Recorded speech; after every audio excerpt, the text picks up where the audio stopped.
आप सभी स्टूडेंट। तो आज की इस वीडियो में मैं आप सभी बच्चों को बीवीएम की यूनिवर्सिटी में FOUP semester 6 major paper 14 history इतिहास का आप सभी बच्चों को जितने सवाल बता रहा हूं इस वीडियो में, अगर आप सभी बच्चे ये सवाल करके चल जाते हैं तो पेपर में आप सभी बच्चों को ये सवाल आएगा। तो चलिए वीडियो को शुरू करते हैं। वीडियो पसंद आए वीडियो को लाइक करें, चैनल पर अगर आप हमारे न्यू आए तो सब्सक्राइब करें, साथ में बेल आइकन पे क्लिक करें ताकि इसी प्रकार जब भी हमारा न्यू वीडियो आएगा सबसे पहले आपको अपडेट मिल जाएगा। डिस्क्रिप्शन बॉक्स में टेलीग्राम, फेसबुक, ट्विटर, इंस्टा सभी चीज़ों लिंक अवेलेबल है, आप हमें जहाँ फॉलो करना चाहें कर सकते हैं, ठीक है। और इससे पहले भी हमारे चैनल पे प्लेलिस्ट पे देखिए आप सभी बच्चों को मेजर पेपर 14 जो है उसका इंपॉर्टेंट क्वेश्चन प्लस कुछ क्वेश्चन डिस्कस किया हुआ है, वो सारे के सारे वीडियोस आपको एग्जाम से पहले देख के जाने हैं, ठीक है। तो देखिए सबसे पहला सवाल आज के पेपर में क्या पूछा जा सकता है कि अमेरिका में नारीवादी आंदोलन की जो उत्पत्ति हुई थी, ठीक है, इसकी प्रमुख चरण इसकी उत्पत्ति के बारे में बताना है, इसके जो प्रमुख चरण थे और तथा इसके सामाजिक क्या क्या प्रभाव हुए इनके बारे में आपको चर्चा करने बोला गया है। तो सबसे पहले हम लोग बात करते हैं नारीवाद, जिसे हम लोग फेमिनिज्म के नाम से जानते हैं। तो ये केवल एक आप सामाजिक आंदोलन के मत समझिएगा, ये क्या है, बेसिकली विचारधारा है जो कि हमारे समाज में स्त्रियों को पुरुषों के कह सकते हैं लिए समान अधिकार, उनके लिए समान अवसर और सम्मान दिलाने के लिए एक संघर्ष की एक यात्रा है जिसे हम नारीवाद के नाम से जानते हैं, ठीक है। अमेरिका जैसे देशों में भी नारीवाद आंदोलन की जड़ें जो है वो बहुत गहराई तक फैली हुई है, जिसने न केवल महिलाओं के जीवन में बस परिवर्तन लाया बल्कि पूरे समाज को एक अलग नजरिया ही यहाँ पर दे दिया। इन आंदोलन देखिए बहुत सारे चरणों में ये पूरा आंदोलन सफल हुआ है, जिनमें प्रत्येक ने अलग अलग तरीकाओं से महिलाओं के अधिकारों को आगे बढ़ाया। अब उनमें से कुछ इस प्रकार से बताया हुआ है। जिससे पहले अगर हम लोग बात करें नारीवाद जो आंदोलन की उत्पत्ति के बारे में, इसका उत्पत्ति कहाँ से, ओरिजिन क्या था इसका, तो इसका पृष्ठभूमि चलिए तैयार करते हैं हम लोग। तो सबसे पहले 18वीं सदी या 19वीं सदी में अमेरिका में क्या हुआ, महिला जो है कानूनी रूप से अपने पतियों की संपत्ति मानी जाती थी, यानी कानूनी रूप से अपने जो पति थे उनकी संपत्ति उनकी मानी जाती थी। वे ना तो वोट दे सकती थी और ना ही संपत्ति रख सकती थी और ना ही शिक्षा या नौकरी के समान अवसर के हकदार थी। दास प्रथा जो पहले चलता था, चर्च का नियम, हमारा जो समाज है वो आज भी पित्त समर्थक समाज होता है हमारे उस प्रकार बना हुआ है। इसकी जो सामाजिक रचना ने बेसिकली क्या किया, महिलाओं को पुरुषों की तुलना में अधीन बनाकर रख दिया कि उनके बिना उनका जीवन नहीं चल सकता। ये उस समय की कहानी के बारे में बताया जा रहा है, ठीक है। अभी के बारे में बात करें तो प्रारंभिक चेतना के साथ बात करें तो अमेरिका ने क्या किया, नारीवाद आंदोलन की जो शुरुआत हुई थी वो 19वीं सदी के मध्य मानी जाती है, मतलब 1950 मान लो आप टाइम पीरियड में। इसकी जो नींव महिलाओं के वोट के अधिकार, जैसे कि यहाँ पर हम लोग जानते हैं कि सभी लोगों को वोट देने का अधिकार पहले था लेकिन महिलाओं का नहीं था उस समय पर। तो महिलाओं को वोट देने के अधिकार से इसकी कहानी की शुरुआत होती है हमारे पास। प्रेरक रूप में अगर हम लोग बात करें तो अमेरिका स्वतंत्रता संग्राम और फ्रांसीसी क्रांति में, जिनमें स्वतंत्रता, समानता, बंधुत्व के आदर्शों ने महिलाओं को स्वतंत्रता की मांग करने प्रेरित किया। यानी जो भी देखिए क्रांति के समय 3 चीज मांग थी, एक स्वतंत्रता, समानता, बंधुत्वता, इन सभी चीजों ने क्या किया, महिलाओं को समानता के लिए प्रेरित किया कि अब आप लोग को भी क्या करना, समानता का अधिकार के लड़ना है। इसके कुछ प्रमुख चरण की बात करें, फेजेस क्या क्या, डिफरेंट बहुत सारे फेजेस में लड़ा गया था युद्ध, ठीक है। तो इसमें क्या क्या था हमारे पास इस आंदोलन में, तो अमेरिका में नारीवाद आंदोलन को कुछ 4 प्रमुख भाग में बांटते हैं। जैसे पहला है जो पहला लहर उठा या पहला जिसे तरंग कहते हैं, तो प्रथम जो तरंग है फर्स्ट वेव फेमिनिज्म कब था, 1848 से लेकर 1920 तक का कालखंड को मान के चलिए आप लोग। इसमें प्रमुख जो उद्देश्य रखा गया था वो था मताधिकार, मतलब वोट देने का अधिकार, कि महिला को भी क्या दिया जाएगा, वोट देने का अधिकार जाएगा। साथ ही साथ अगर वो वोट देंगे तो उनकी कानूनी पहचान होगी और संपत्ति में उन्हें अधिकार चाहिए। ये इनका प्रमुख उद्देश्य था इसमें यहाँ पर। अब इसके लिए कुछ प्रमुख घटनाएं याद रखनी, जैसे सेनिकोफॉल सम्मेलन हो गया 1848 में, महिलाओं को पहला अधिकार सम्मेलन था, ठीक है, अमेरिका में महिलाओं का पहला, उसमें जिसमें एलिजाबेथ कैडी स्टेनन और लुक्रेशिया मोट ने भी क्या किया था, हिस्सा लिया था। फिर डिक्लेरेशन ऑफ सेंटिमेंट्स, ठीक है, स्त्रियों की मांग का जो घोषणा पत्र था वो पारित किया गया, जो अमेरिका स्वतंत्रता घोषणा पत्र पर क्या था, आधारित था, ये बताया गया हमारे पास। अब इसके देखिए कुछ जो प्रमुख नेता होते हैं उनमें हम बात करें तो Susan B Anthony, Elizabeth Cady Stanton, Sojourner Truth या फिर हमारे पास लुक्रेटा मोटी, ये लोग सभी लोग शामिल थे। परिणाम क्या होता है हमारे पास कि 1920 में हमारे पास जो 19वां संशोधन होता है, 19 अमेंडमेंट होता है, वो पारित होता है, जिसमें क्या होता है अमेरिका में बेसिकली क्या होता है, महिलाओं को वोट देने का अधिकार जो है ये शामिल कर दिया जाता है हमारे पास। अब इसका द्वितीय जो फेज था, यानी द्वितीय जो तरंग था, सेकेंड वेव जो फेमिनिज्म था, 1960 से लेकर 1980 का दशक था। इसमें मांग रखा गया था कि सामाजिक और जो सांस्कृतिक असमानता है उसको क्या करना है, समाप्त करना है। कार्यस्थल में समय समान वेतन, यानी पुरुष महिलाओं के समान वेतन होना चाहिए। शिक्षा में समान अवसर मिलना चाहिए। प्रजनन अधिकार मिलना चाहिए, अब उनका इच्छा भैया वो प्रजनन इस पर अधिकार चाहती है। विवाह और तलाक के जो कानून में समानता लाना चाहती है, ये उनका मेन उद्देश्य था। अब इसकी पृष्ठभूमि तैयार कैसी होती है, जैसे द्वितीय विश्व युद्ध जब हुआ था तो महिलाएं बड़े पैमाने पर जो श्रम क्षेत्र मतलब लेबर सेक्टर में काम करती थी, परंतु युद्ध के बाद उन्हें वापस घर भेज दिया जाता था। तो 1950 से 60 के दशक की जो गृहिणी संस्कृति में एक असंतोष पाया गया हमारे पास, जिससे इसका प्रेरणा स्रोत माना जाता है। एक यहाँ पर नाम दिया गया है बेटी फ्रेडन की जो प्रसिद्ध पुस्तक है जिनका नाम है द फेमिन मस्टिक 1963, जिसने ये सवाल उठाया कि एक औरत का असली कर्तव्य या उद्देश्य होता है केवल क्या घर चलाना है, क्यों है, क्या कारण है। इसमें नामहीन असंतोष the problem that has no name की यहाँ पर बात कही गई थी यहाँ पर हमारे पास। अब इसमें देखिए कुछ प्रमुख संगठन है जिसमें national organization for man women 1966, इन संगठन ने क्या किया, नौकरी, शिक्षा, गर्भ निरोधक जो अधिकार होते हैं और समान नागरिक अधिकारों के लिए आंदोलन किया। अब इसमें प्रमुख जो मुद्दे रखे गए थे वो था गर्भ जो पात का अधिकार, ठीक है, जो कि 1973 में सुप्रीम कोर्ट का ऐतिहासिक निर्णय था। समान वेतन इक्वल पे एक्ट हो गया, विवाह में बलात्कार जैसे अपराध घोषित करना है, और शिक्षा और खेलों के लिए यहाँ पर समानता दिखाई जी। टाइटल 9 यहाँ टाइटल 9 जो है हमारे पास 1972 जोड़ा गया। अब इसके जो प्रमुख नेता थे उन्हें बताया जा रहा है बेटी फ्रेडन, फिर वही ग्लोरिया स्टेमेन, बेला एब्जॉर्ब, सिस्ली घोसलेम, चिस्लम नाम था हमारे पास। ये सेकंड फेज था। थर्ड वेव के बारे में बात करें तृतीय तरंग के रूप में हम लोग यहाँ पर, अगला हमारे पास है तृतीय तरंग जिसमें थर्ड वेव फेमिनिज्म कहा जाता है। 1990 से लेकर 2000 तक का कालखंड, ठीक है। इसकी प्रमुख विशेषताएं, यह जो आंदोलन है वो विविधता मतलब वेरिएशन और पहचान की एक राजनीति थी, ठीक है। इसमें नस्ल, जातीयता, वर्ग, यौनिकता और लैंगिक पहचान की समानता की बात कही गई थी। यह जो आंदोलन है पश्चिम के नारीवाद से लेकर जो श्वेत महिला केंद्रित स्वरूप की आलोचना करता था। अब इसकी कुछ प्रमुख आवाजें थे जैसे women of colour, LGBTQ plus समुदाय की महिलाएं या मुस्लिम महिला आदि। इसकी देखिए प्रसिद्ध लेखिका और विचारक की बात करें तो bell hooks, Rebecca Walker, Alice Walker की बेटी जो थी जूडिथ बटलर, ये लोग शामिल थे। मुद्दे थे यौन उत्पीड़न, घरेलू हिंसा, महिलाओं में देखिए जो मीडिया में महिलाओं की जो छवि उसको सही करना, यौन स्वतंत्रता और ट्रांस अधिकार का यह अधिकार दिया गया था। मीडिया और जो पॉप संस्कृति, पॉप मतलब चर्च वाला जो संस्कृति हमारे पास इसमें प्रभाव था, जैसे रियलिटी टीवी, संगीत और फैशन के जरिए स्त्री स्वतंत्रता के लिए यहाँ नए स्वरूप पूरे थे। रियोट ग्रिल ने आंदोलन करके यहाँ पर पंक रॉक और नारीवाद का मेल करवाया था। ये थर्ड फेज था हमारे पास। चौथा जो फेज था उसमें फोर्थ वुमेन, ये 2010 से जो वर्तमान अभी टाइम पीरियड चल रहा है इसमें चल रहा है, इसलिए डिजिटल युग है। यह सोशल मीडिया का आधारित है जिसमें मी टू, टाइम्स अप जैसे अभियान इसके कुछ प्रमुख उदाहरण थे। इसमें उद्देश्य ये यौन उत्पीड़न के खिलाफ यहाँ पर जो विरुद्ध है यहाँ पर चेतना है हमारे पास। साथ ही साथ कार्यस्थल पर जो लैंगिक भेदभाव होता है और हिंसा होता है ये बंद होना चाहिए। ट्रांसजेंडर अधिकार मिलने चाहिए और LGBT जो क्या ग्रुप समूह है उसका समावेशन होना चाहिए। यहाँ पर शारीरिक स्वायत्ता होनी चाहिए और सम्मान मिलना चाहिए। अब इसकी कुछ प्रमुख घटनाएं में मी टू आंदोलन 2007 का हॉलीवुड से शुरू होकर लेकर ये वैश्विक स्तर पर पहुंच चुका है। वुमेन्स मार्च 2017 ट्रम्प प्रशासन के खिलाफ एक बहुत जोरदार नारा था ये, जिसमें महिलाओं ने क्या यहाँ पर महिला सड़कों पर उतरी थी।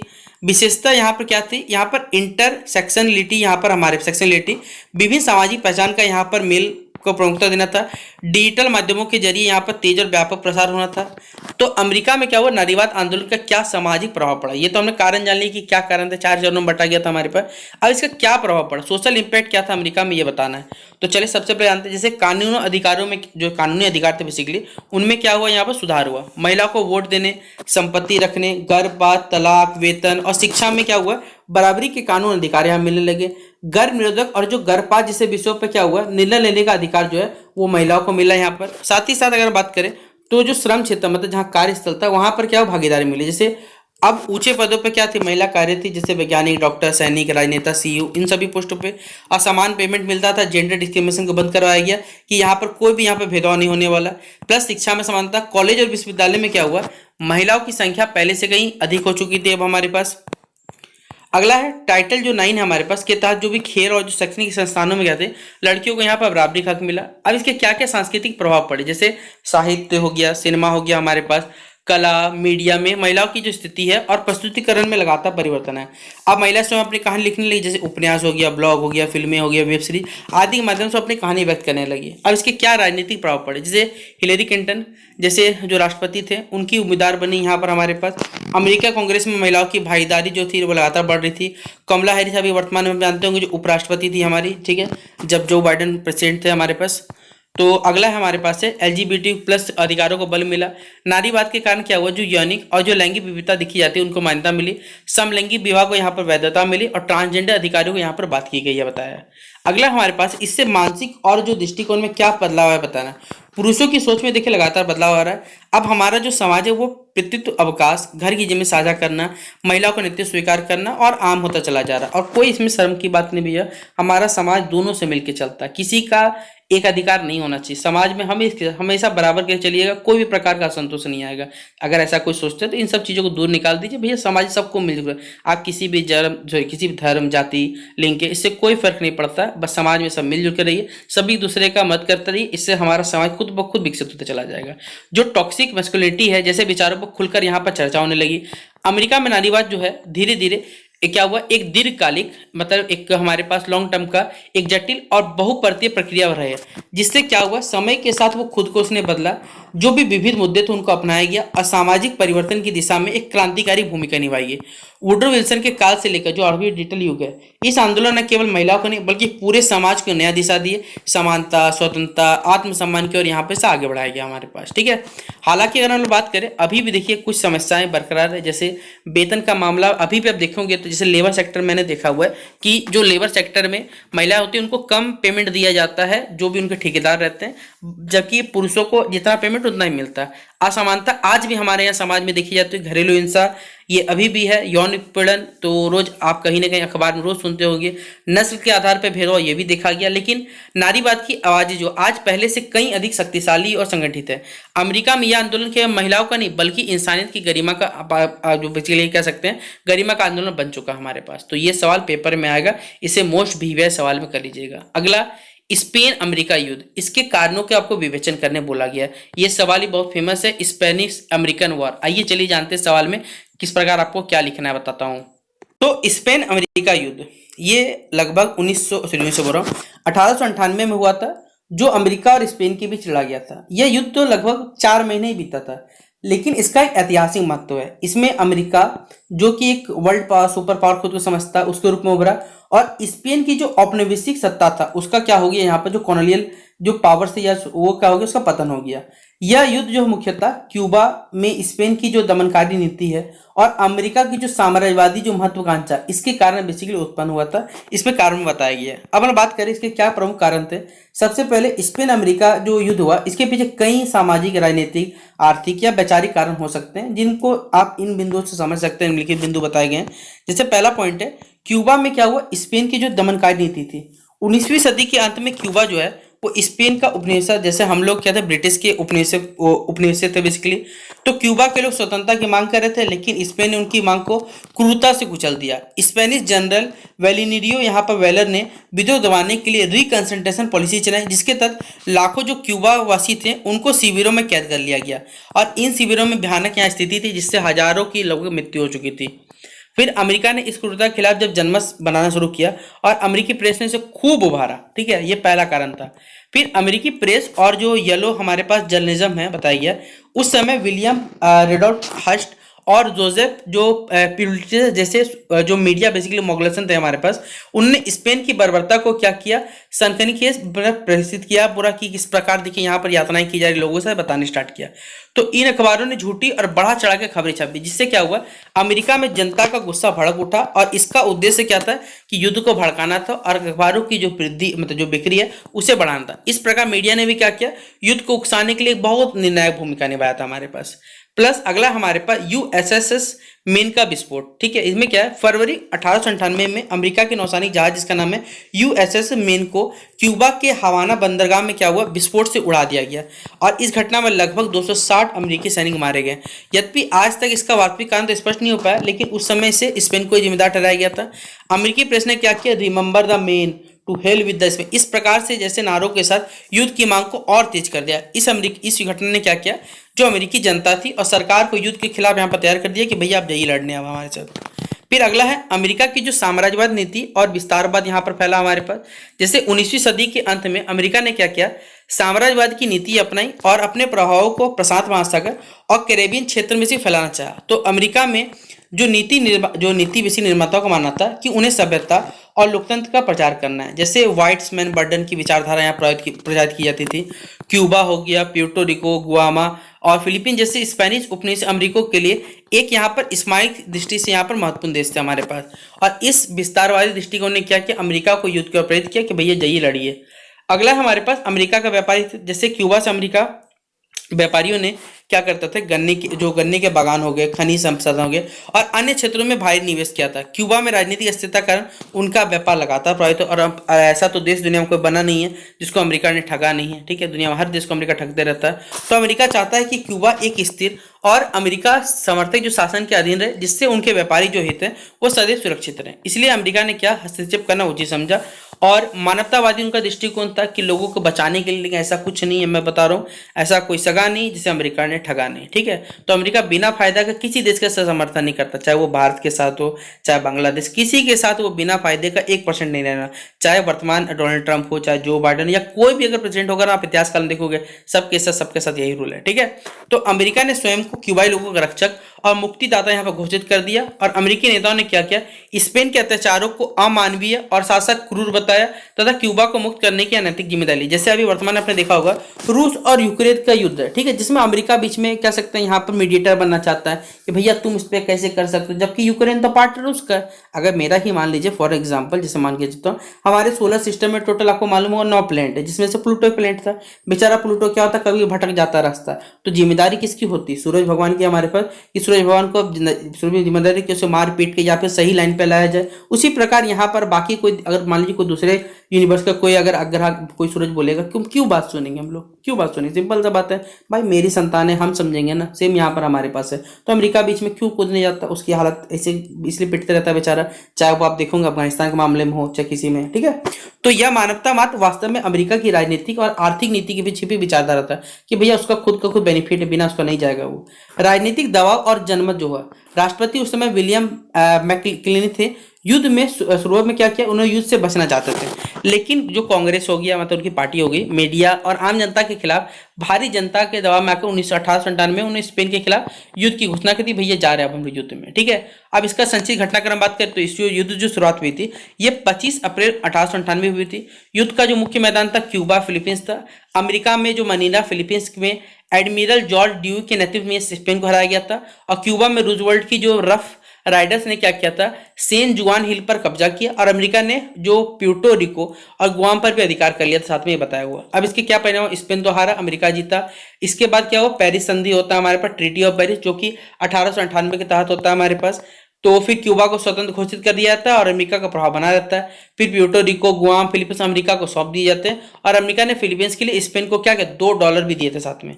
इस युद्ध से क्या होता है कि स्पेन के साम्राज्य का अंत होता है और अमेरिका के जो वैश्विक साम्राज्य का या उदय सुनिश्चित हो जाता है। तो स्पेन अमेरिका युद्ध आधुनिक वैश्विक जो हमारा विश्व इतिहास है उसका एक मोड़ बिंदु है। इसके कारण केवल मानवीय सहानुभूति या यूएसएस मेन का विस्फोट नहीं, बल्कि अमेरिका की खुद की फायदा था, अमेरिका मीडिया का दबाव था, व्यापारिक हित था और सबसे ज्यादा बात है भैया युद्ध होगा तो बेनिफिट तो होगा, आपको डेमो तो करना पड़ेगा, तो डेमो करने के जरिया था। तो युद्ध के परिणाम क्या होता है, अमेरिका ने प्रशांत और कैरिबियन क्षेत्रों में अपनी जो सामरिक उपस्थिति दर्ज कराई और वैश्विक राजनीति में एक प्रमुख या शांति के रूप में वो उभर के आया, ठीक है।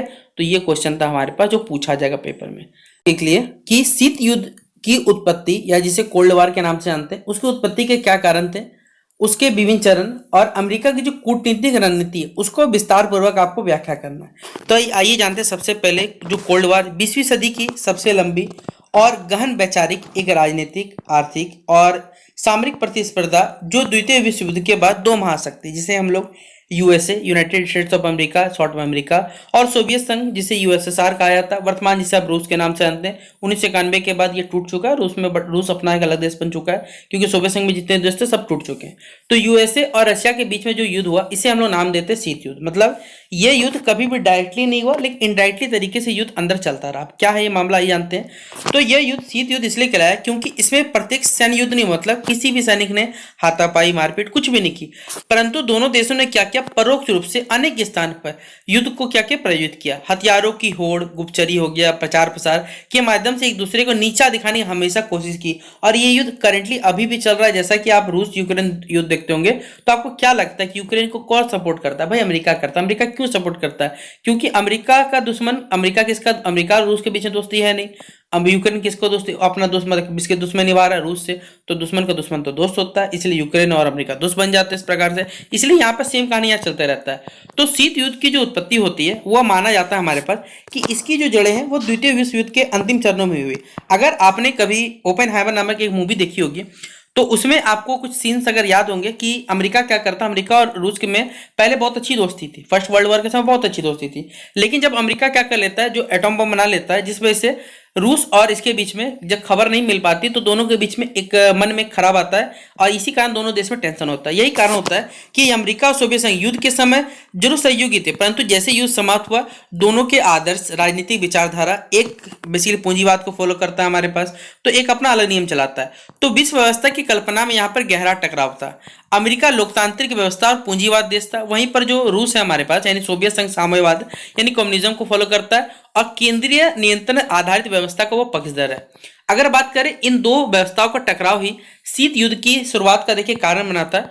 तो इसके कुछ प्रमुख कारण में आप लिख सकते हैं। सबसे पहले वैचारिक विरोधाभास, मतलब आइडियोलॉजिकल वॉरफेयर या आइडियोलॉजिकल जो कॉन्फ्लिक्ट था। अमेरिका पूंजीवादी और लोकतांत्रिक व्यवस्था का समर्थक था, वहीं पर यूएसएसआर जो था हमारे पास वो समाजवादी और तानाशाही शासन प्रणाली को मानता था।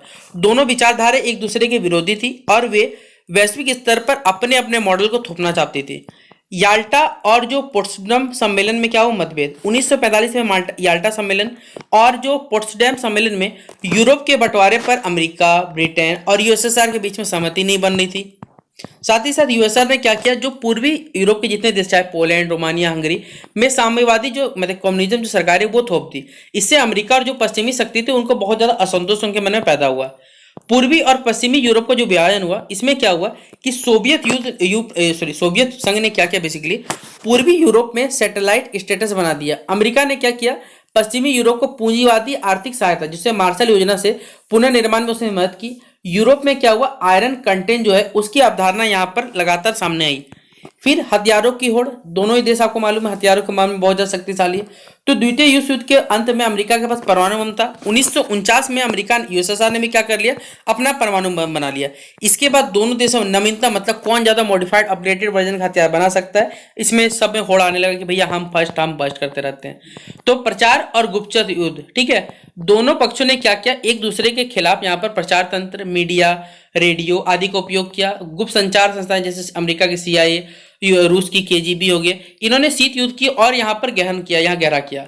विकासशील देशों पर इन्होंने प्रकाश डालने और वर्चस्व की होती है, यानी जैसे दोनों देश जो दोनों बेसिकली क्या हुआ, दोनों शक्तियां जितने भी देखिए जो नव स्वतंत्र, चाहे हम भारत हो गए, मिस्र हो गए, इंडोनेशिया, इन पर विशेष ध्यान दें कि भैया ये हमारे साथ है, ये हमारा दोस्त है, इस प्रकार बनाने की कोशिश की। फिर शीत युद्ध के विभिन्न चरणों की अगर बात करें हम लोग यहाँ पर, तो सबसे प्रारंभिक चरण था 1945 से 1953, जिसमें सोवियत संघ ने पूर्वी यूरोप में साम्यवादी सरकारें स्थापित की और अमेरिका ने क्या किया, मार्शल योजना के तहत 1947 के तहत यहाँ पर यूरोपीय देशों को आर्थिक मतलब जो इकोनॉमिकल बेनिफिट यहाँ पहुंचाने की कोशिश की। और लास्ट में 1949 में उसने क्या किया, ऑर्गेनाइजेशन बनाया जिसका नाम है NATO, North Atlantic Treaty Organization. और कोरिया युद्ध 1950 से 1953 के समय इसी बीच में हुआ, जिसमें अमेरिकी और जितने भी दक्षिण कोरिया के साथ यूएसआर और चीन ने क्या किया, उत्तरी कोरिया को इन्होंने समर्थन कर दिया हमारे पास। फिर द्वितीय चरण जो था वो तनाव और प्रतिस्पर्धा का था, जो कि 1953 से लेकर 1962 का कालखंड है। हथियारों की होड़ तेजी होगी, hydrogen bomb, ICBM, space race. 1955 में क्या होता है, वर्साई की संधि होती है, जो कि नाटो के विरोध में यहाँ पर ये संधि हुई थी। 1956 में क्या हुआ, हंगरी विद्रोह होता है, जिसे यूएसएसआर ने क्या किया, कुचल दिया और अमेरिका जो पिछले पश्चिमी देश सब नाराज हो गए। 1961 में बर्लिन की दीवार बनाई गई और जर्मनी को क्या कर दिया गया, दो भागों में यहाँ पर बांटा गया। 1962 में क्यूबा का जो मिसाइल संकट होता है, यह शीत युद्ध का सबसे खतरनाक क्षण था, जैसे अभी हमने आपको पढ़ाया हुआ था क्यूबा के बारे में। जब दुनिया क्या था, परमाणु युद्ध के करीब आ गई थी, दोनों देश एकदम करीब कि भैया आज नहीं तो कल फायर हो ही जाएगा। शांतिपूर्ण सह अस्तित्व और डिटेंडेंट यहाँ पर हमारे पास 1962 से लेकर 1969 कालखंड। क्यूबा संकट के बाद दोनों पक्षों ने कुछ हद तक तनाव क्या हुआ, यहाँ पर कम हुआ। हॉटलाइन की स्थापना की गई, मतलब व्हाइट हाउस और क्रेमलिन के बीच में, मतलब दोनों के प्रेसिडेंट ऑफिस के बीच में कॉल बात है। 1959 में यहाँ पर हमारे पास सॉल्ट 1 या स्ट्रेटेजिक आर्म्स लिमिटेशन ट्रीटी संधि हुई। स्पेस रेस में अमेरिका ने क्या किया, 1959 में यहाँ पर चंद्रमा पर पहला कदम रखा, स्माइक प्रतिस्पर्धा रही। इसी चरण में क्या हुआ, डिटेंडेंट की नीति अपनाएगी और शांति की दिशा में दोनों देशों ने कदम बढ़ाया। फिर क्या होता है, 1969 से 1950 के बीच में फिर से तनाव और प्रतिस्पर्धा का यहाँ पर माहौल देखा जाता है। यूएसएसआर ने क्या करता है, अफगानिस्तान पर 1969 में आक्रमण कर देता है। अमेरिका ने इसका विरोध किया और मॉस्को ओलंपिक का क्या कर दिया, बहिष्कार कर दिया हमारे पास। सॉल्ट 2 संधि पर हस्ताक्षर हुआ, लेकिन इसे पूरी तरह नहीं लागू किया गया। दोनों पक्षों ने क्या किया, फिर से हथियारों की हुई होड़े फिर से वो शुरू कर दी। अंतिम चरण और समाप्ति की बात करें तो 1985 1991 के बाद में सोवियत संघ ने क्या किया, मिखाइल गोर्बाचेव के बेसिकली जो मिखाइल गोर्बाचेव है उनकी सत्ता में आने के बाद स्थिति बदली और उन्होंने क्या किया, ग्लासस्टोन में जो सार्वजनिकता और जो पुनर्गठन जैसे सुधार लागू किए। और अमेरिका में क्या हुआ, रोनाल्ड रीगन से पहले कड़ा रुख अपनाया, फिर समाज को यहाँ पर महत्व देने की कोशिश की। आईएनएफ ट्रीटी 1988, परमाणु हथियारों की संधि हुई। 1989 में हमारे पास क्या हुआ, बर्लिन की जो दीवार गिरी और साम्यवाद का पतन हुआ। 1991 में सोवियत संघ का विघटन हो जाता है और शीत युद्ध का अंत यहाँ पर घोषित कर दिया जाता है हमारे पास। तो शीत युद्ध में अमेरिका की जो कूटनीतिक अगर रणनीति के बारे में बात करें, सबसे पहले रोकथाम नीति यानी पॉलिसी ऑफ कंटेनमेंट। अमेरिका की सबसे पहले और मुख्य नीति थी सोवियत प्रभाव और साम्यवादी के जो प्रसार है उसको रोकना है। जॉर्ज केनन की लॉन्ग टेलीग्राम में यह नीति बनी। इसी नीति के तहत मार्शल योजना, नाटो हो चाहे कोरिया वियतनाम युद्ध हो, ये सारा का सारा घटित हुआ। फिर मार्शल योजना के तहत 1947 में क्या हुआ, अमेरिका ने यूरोपीय देशों को 13 अरब जो डॉलर थे उसकी सहायता यहाँ अरब पैसे से मदद की। उद्देश्य यह था कि साम्यवादी के प्रति जो आकर्षण है उसको कम करना और पूंजीवाद को बेसिकली बढ़ाना है। फिर अगला है सेना और जो हमारे गठबंधन आर्थिक रणनीति। जैसे नाटो के माध्यम से अमेरिका ने क्या किया, जो पश्चिमी देश है यानी पश्चिमी जो यूरोप है उसकी सुरक्षा की। एशिया में सीटो और सेंटो जैसे जो अन्य सैन्य संगठन है उनको बनाए गए और अमेरिका ने कई देशों में यहाँ पर सैनिक जो ठिकाने वो स्थापित किए। अगर गुप्तचर और गुप्त युद्ध की बात करें तो सीआईए का इस्तेमाल हो अमेरिका के द्वारा, वहीं पर रूस ने भी अपना इस्तेमाल किया। क्यूबा में बैब ऑफ पीस असफल रहा लेकिन शीत युद्ध का हिस्सा बना रहा। प्रचार और सांस्कृतिक कूटनीति की बात करें तो अमेरिका ने रेडियो फ्री यूरोप, फिल्में, साहित्य जो सहायता कार्यक्रमों से पूंजीवाद का प्रचार किया। वहीं पर अमेरिकन ड्रीम को यहाँ पर वैश्विक ब्रांड बनाया गया बताया जा रहा है हमारे पास। आर्थिक सहायता प्रदान की, जैसे आईएमएफ, वर्ल्ड बैंक, यूएसएआईडी हो गया हमारे पास। जैसे संस्थानों को प्रयोग अमेरिका ने जो भी विकासशील देश है उनको अपने पाले में लाने की कोशिश की। डिटेंडेंट और समाज की यहाँ पर नीति अपनाई गई। जब तनाव बढ़ चढ़ रहा था तो अमेरिका ने क्या किया, सोवियत संघ से बातचीत की और सॉल्ट 1, सॉल्ट 2, आईएनएफ ट्रीटी इन जैसे यहाँ पर घटनाओं का यहाँ पर जिक्र किया गया। शीत युद्ध केवल दो देशों के बीच में सत्ता की होड़ तो नहीं था बल्कि ये विचारधारा का लड़ाई था और इस विचारधारा लड़ाई में अमेरिका ने इसे वैश्विक नेतृत्व स्थापित करने के रूप में देखा और अपना वर्चस्व फैलाने के रूप में। लेकिन सोवियत संघ के विघटन और जो साम्यवादी मॉडल की असफलता के कारण अमेरिका को क्या हो गया, एक प्रभावशाली विजय प्राप्त हुई, परंतु इस शीत युद्ध की कीमत पर दुनिया हमेशा हथियारों की होड़, परोक्ष युद्ध हो गया और विभाजन की पीड़ा यहाँ पर झेल रहा सदैव। जैसे वर्तमान का रूस और यूक्रेन युद्ध भी इसी का असर आप देख सकते हैं। ठीक है, तो ये थे सारे के सारे इंपॉर्टेंट क्वेश्चन जो हमने आपको डिस्कस कर दिए। अगर आप सारे के सारे इन सवालों को पढ़ के चले जाते हैं तो 75 में 75 नंबर आपको मिलेगा पेपर में। तो शेयर कर दें इस वीडियो को अपने सभी दोस्तों। वीडियो कैसा लगा कमेंट बॉक्स में बताएं। तब तक के लिए जय हिंद और जय भारत।